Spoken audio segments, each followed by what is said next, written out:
Russia's Putin is simply having the worst July possible.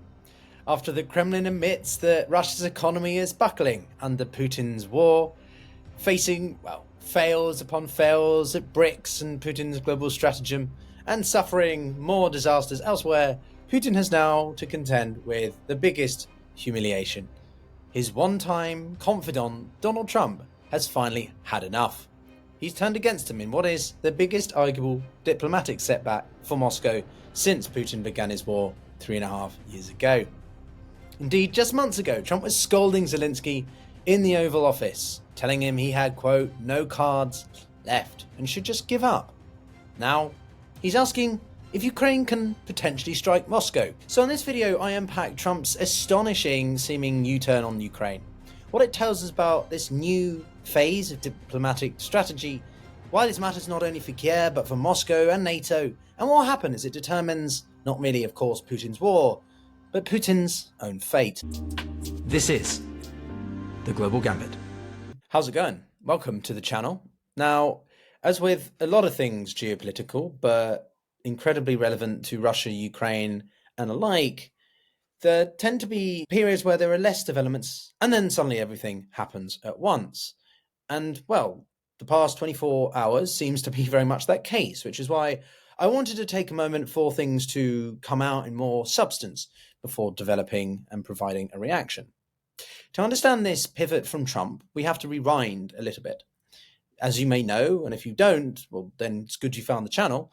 Since 2022, Russia has had its full-scale invasion on Ukraine, which has made the United States the central pillar to Ukraine's defense, rallying NATO's allies under Biden, funding massive military packages, and applying unprecedented sanctions on Moscow. Now, a little bit of a plug, but we will have a special guest coming up later on in the week, who is an economic historian specializing on sanctions in the context of Russia. So if you look forward to that, do consider subscribing or keeping a lookout at least. But this support for Ukraine was never guaranteed, of course. As early as 2023, Trump-aligned Republicans, MAGA, were always questioning the costs, and Trump obviously saying he would end it in 24 hours. But the point is that Trump has vacillated. He has gone back and forth a lot, from, say, appointing Keith Kellogg in December to suddenly removing him and putting in a lot more of a Putin appeaser like Steve Witkoff. But that strategy has failed and everything has changed because, as I say, Trump has finally had enough of Putin's exploitation, Putin's opportunism, Putin's greed in how long he thought he could draw out the peace talks window and try to milk it for as much as he could. So this brings us to now, because on July 4th, Donald Trump spoke privately to Ukraine's President Volodymyr Zelenskyy and asking the jaw-dropping question, can you hit Moscow? For context, Trump had just come off a tense call with Putin that he simply described as bad. Now, we in the public, the media, reported on that one, but they didn't report on the one with Zelenskyy. Trump's frustration was boiling over, and according to people briefed on the subsequent Zelenskyy call, Trump went even further, asking whether Ukraine could technically strike St. Petersburg too, if the US supplied long-range missiles. Now, Zelenskyy reported saying, absolutely, we can if you, quote, give us the weapons.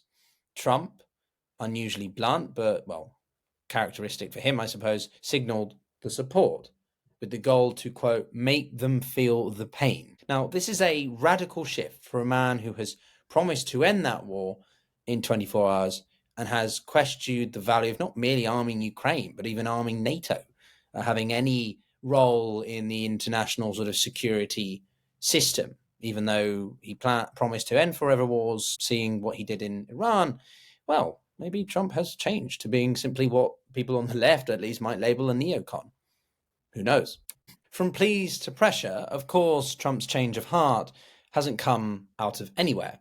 It has followed months of this, what Trump considered to be good, but in most people's minds, fruitless diplomacy. He suspended military support earlier in the year. There was the massive debacle in the White House, and Trump proposing the ceasefire eventually got the capitulation or agreement of Ukraine. Putin responded with massive airstrikes. So In the eyes of the White House, or specifically Trump, perhaps in this case, this illusion has been shattered that Putin will negotiate in good faith, and has finally convinced him that diplomacy, at least without leverage, is dead on arrival. So that brings us to Trump's new approach. Interestingly, you can take lessons from Syria in Trump's first term. A former Trump envoy actually described diplomacy with Russia as dancing with a bear. A little bit sort of obvious, perhaps, but the point being is that the bear decides how the dance ends, unless the other partner proves to be stronger. For example, in Syria, when Russian-backed mercenaries crossed a red line near Raqqa in 2018, US forces obliterated the military column. Russia never tested those boundaries again. And so, to some, it's this principle that is now guiding Trump's, or at least his team around him, and its evolving stance on Ukraine. Show more force or risk being mauled by an autocrat who seems to think that he has the run around you. So, extended diplomacy. What this new strategy looks like? Well, firstly, indirect military support. Trump is going to bypass Congress by authorizing weapon sales to NATO allies, who can then transfer them to Ukraine. It's a workaround, but an effective one.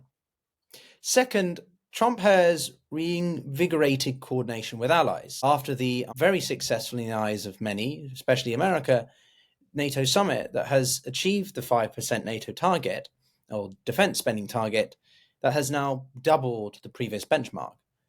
Allies have also issued a joint declaration calling Russia and Putin specifically a longer-term threat, and its withdrawal from Ukraine non-negotiable. Third, and perhaps most dramatically though, is Trump is threatening new economic warfare. 100% secondary tariffs on countries buying Russian oil and gas. And that's going to hit India and China hard. And especially India, who's still working on a trade deal. That is not what they need. And neither is really China going to be excited by that. This policy, which is backed by bipartisan sanctions as well, with over 80 Senate co-sponsors, could hit Russian energy revenues harder than ever before. So these three pillars, military pressure, allied unity, and economic coercion, form the backbone of what some are calling Trump's leveraged diplomacy. But it's not just about tactics.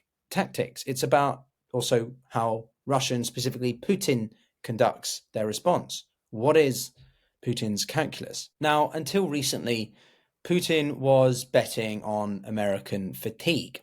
He saw Trump's early rhetoric as a green light to escalate, to, well, just not really engage in peace and drawdown. And for a while it has worked. But with the added pressures Trump is facing at home, be them domestic or because of foreign policy debacles in the Middle East, Trump is getting fed up with another foreign policy issue he feels should be dealt with. And so with the threat of missile strikes on Russian cities and coordinated sanctions closing in, the costs are rising even more than for Putin, say, a week and a half ago when I reported on just how bad the Russian economy is doing. Trump's approval of Patriot missiles, potential access to Tomahawks, and third-party transfers of longer-range systems all spell the worst kind of nightmare for Kremlin's war machine. Putin knows Ukraine has already used domestically produced drones to target Russian air bases and bomber fleets. Operation Spiderweb is a case of Ukraine's in-house capabilities. But US cruise missiles? Well, that's a whole different risk premium of which Putin was not betting on. The Kremlin has publicly stated it needs time to analyze Trump's new policy. Putin spokesperson Dmitry Peskov admitted that the threat of tariffs and missile support to Ukraine were, quote, very serious and personally addressed to Putin. While former President Medvedev dismissed it as theater, although who takes him seriously, insiders in Moscow know better. This is serious, real leverage. For example, Russian Senator Konstantin Kosachev dismissed the move as a US ploy to boost its own arms industry and trap Europe into paying the bill. But even this posturing couldn't hide the growing unease. And if secondary sanctions do take effect on Russian oil exports to India and China, well, that's vital war revenue gone. And while Putin has his few friends in Europe, such as Slovakia, that has delayed the EU's 18th sanctions package round, it's not enough to stop, say, Denmark or Sweden, the Netherlands or Lithuania from stepping up their own weapon shipments under Trump's plan. And so the pressure is mounting from all sides, and Moscow's wiggle room, Putin's options are just running out, let's be honest. But can it work? In theory, yes, because if sustained, this approach could tilt the balance. Russia has lost, in some people's estimates, over 1 million troops and casualties. More than 10,000 tanks and armoured vehicles are gone. Direct military costs top 300 billion. And Russia's GDP is shrinking under the weight of the war, no matter how clever the central bank or other economic technocrats attempt to shift the blame or at least policy. Moreover, labour shortages are hitting weapons production, industrial output is lagging, and Moscow's Black Sea Fleet is in the Black Sea. Trump's reversal, therefore, could lock these trends in and really secure Putin's future as, well, nowhere.